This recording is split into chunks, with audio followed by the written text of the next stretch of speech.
Entramos directamente en esa zona del fútbol que la mayoría prefiere callar, donde las verdades duelen y las máscaras finalmente se caen. Hay un viejo y sabio refrán que advierte que absolutamente nada es lo que parece, y hoy en el Olimpo del fútbol esa frase cobra una fuerza más destructiva que nunca. Durante casi 2 décadas enteras nos mantuvieron bajo el absoluto hechizo de un relato que parecía completamente indestructible. Rumbo al esperado Mundial de 2026, Lionel Messi no era un simple futbolista, se trataba de una deidad moderna, un símbolo andante de perfección deportiva venerado por millones de almas en cada rincón del planeta. Su figura llegó a colocarse muy por encima de la de Cristiano Ronaldo, convirtiéndose en el personaje más influyente y poderoso de los últimos tiempos. Aquel triunfo definitivo en la Copa del Mundo de Qatar y su inmediata llegada a las canchas de los Estados Unidos, el coloso norteamericano que albergará la mayor parte de la próxima cita mundialista, se presentaban como el cierre perfecto para una trayectoria que parecía de fantasía. En la Liga Norteamericana le entregaron el trono en bandeja de plata, permitiéndole ser el dueño absoluto del espectáculo bajo un blindaje de intocabilidad que casi ningún otro atleta ha experimentado en la historia. Pero detrás de ese espeso muro de aplausos ensordecedores y campañas publicitarias masivas, las primeras grietas empezaron a asomarse sin piedad, y tal como suele ocurrir con cualquier gran ídolo de masas, Messi siempre cargó con detractores, pero últimamente algo cambió de una manera alarmante y drástica. Todo esto debido al descontento general por lo que muchos consideran un favoritismo sistemático de la FIFA hacia la selección argentina y de forma muy directa hacia su intocable capitán, el legendario 10 terminó transformándose en uno de los futbolistas más duramente señalados e incluso rechazados en casi todos los rincones del planeta fútbol. Aquí no estamos hablando de un bache pasajero o de una burda campaña de difamación planeada en la oscuridad, que es la excusa favorita que suelen usar sus seguidores más devotos. Lo que realmente estamos presenciando en vivo es el aplastante peso de sus propias decisiones, porque al final de todos los hechos terminan hablando con muchísima más fuerza que cualquier estrategia barata de relaciones públicas. Es justo en este punto donde nos sumergimos de lleno en los detalles más sombríos de todo este asunto. Varios sectores críticos llevan años acusando a Messi de ser un jugador conflictivo, frío y sumamente despectivo tanto con los aficionados como con sus propios colegas en la cancha.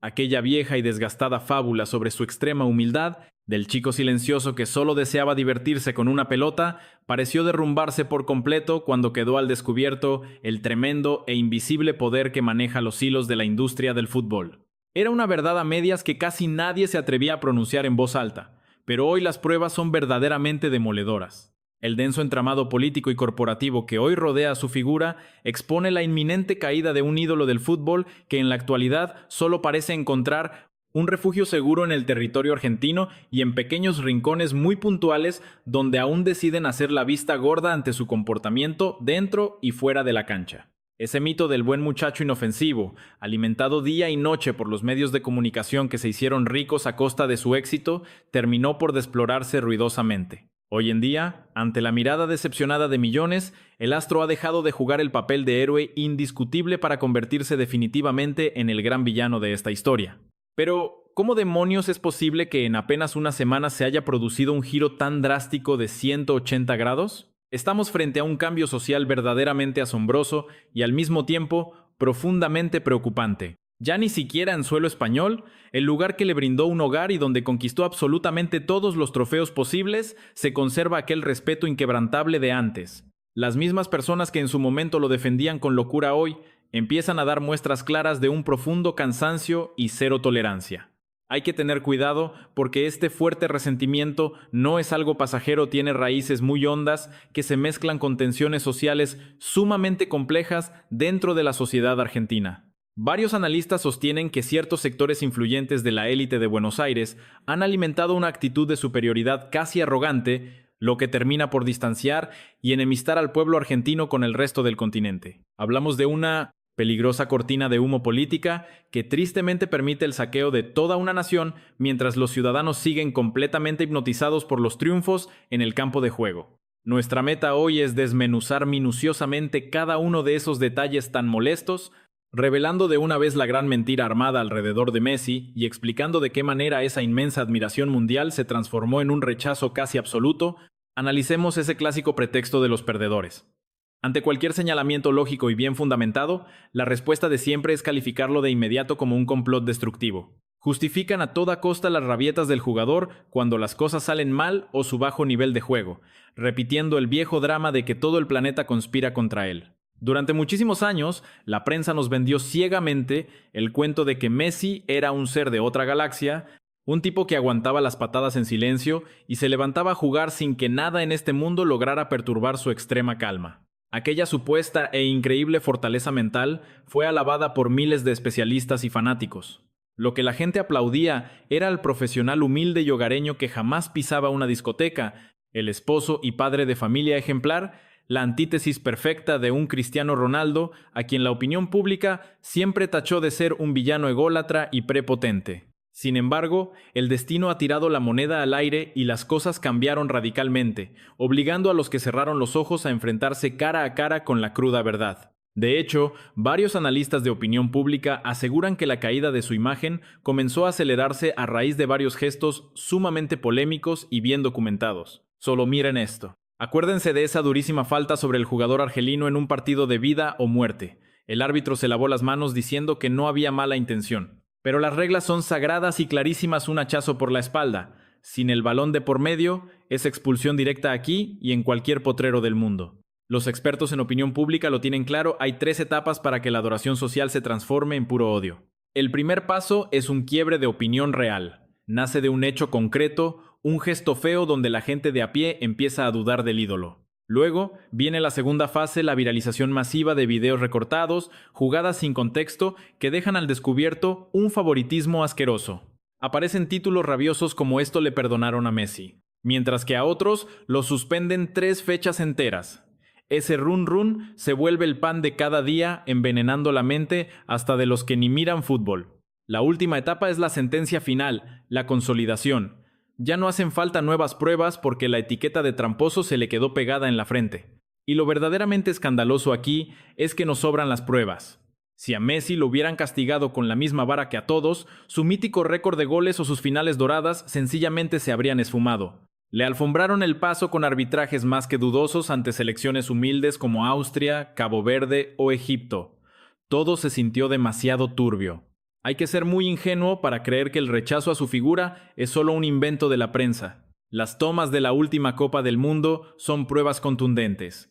Esto va más allá de la pelota, es la insoportable soberbia de un clan intocable. Entramos ahora en un terreno sumamente pantanoso pero necesario de analizar la verdadera identidad del seleccionado argentino. Analistas de todo el mundo se cuestionan por qué en ese plantel no se ve un reflejo real de la rica diversidad mestiza o afro de Sudamérica. Parece que se han esforzado mucho, a veces de reojo y otras con total intención, por vender una imagen de jugadores blancos, de apellidos ilustres que suenan a Italia, España o Inglaterra. La albiceleste opera como un emblema que alimenta un chauvinismo ciego y violento, un patriotismo que llega a dar miedo. Por eso no sorprende ver sus tribunas plagadas de banderas de las Malvinas y cánticos de guerra que nos devuelven al año 1982.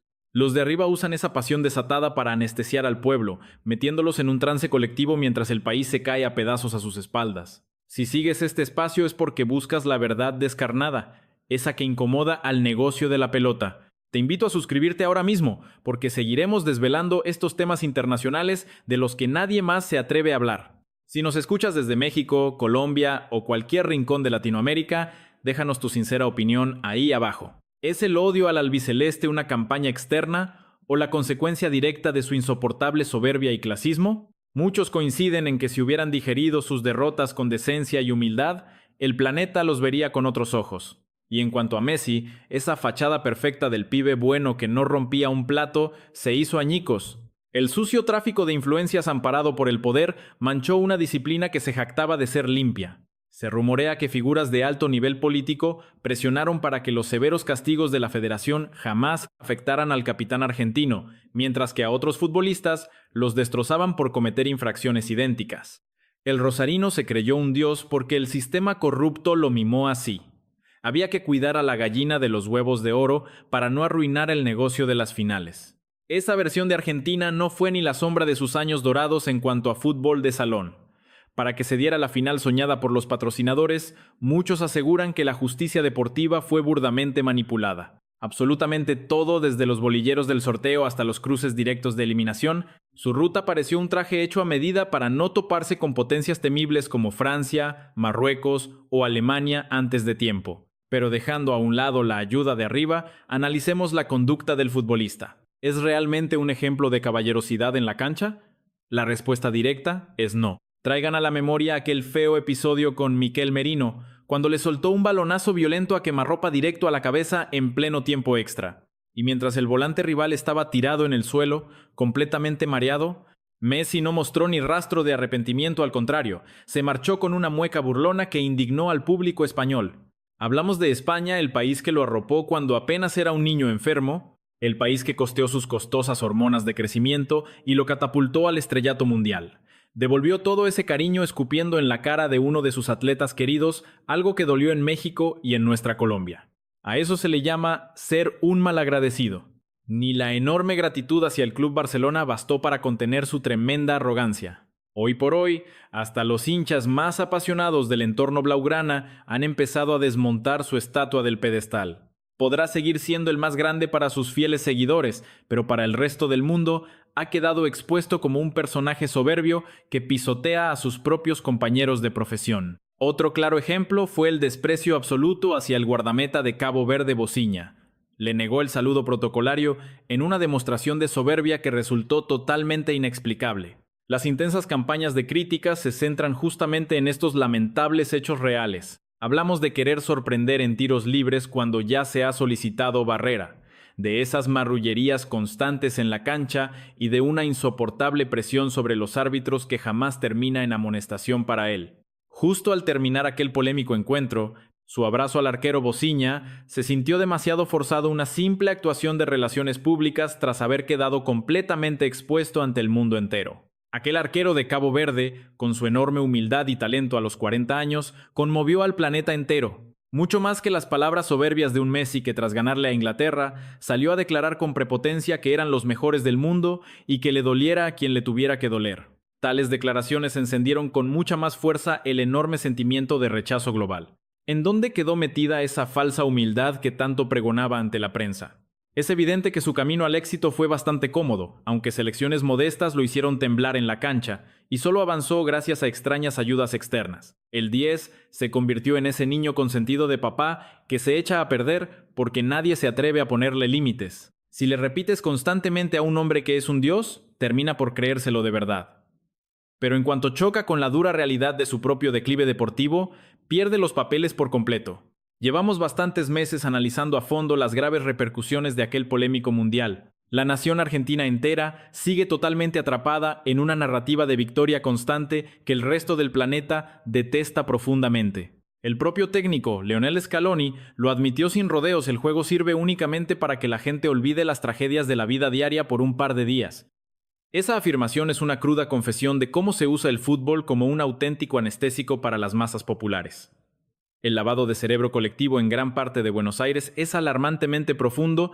Se aferran a un modelo de éxito sumamente exclusivo, uno que deja fuera a la inmensa mayoría mestiza de nuestro continente. Hablamos de un preocupante fenómeno social donde la discriminación y la xenofobia se ocultan detrás de una supuesta pasión futbolera sin límites. El combinado nacional, al carecer por completo de futbolistas afrodescendientes o mestizos, alimenta el delirio de superioridad de ciertos sectores radicales de la hinchada, quienes insisten en que en su país no existen otras realidades culturales.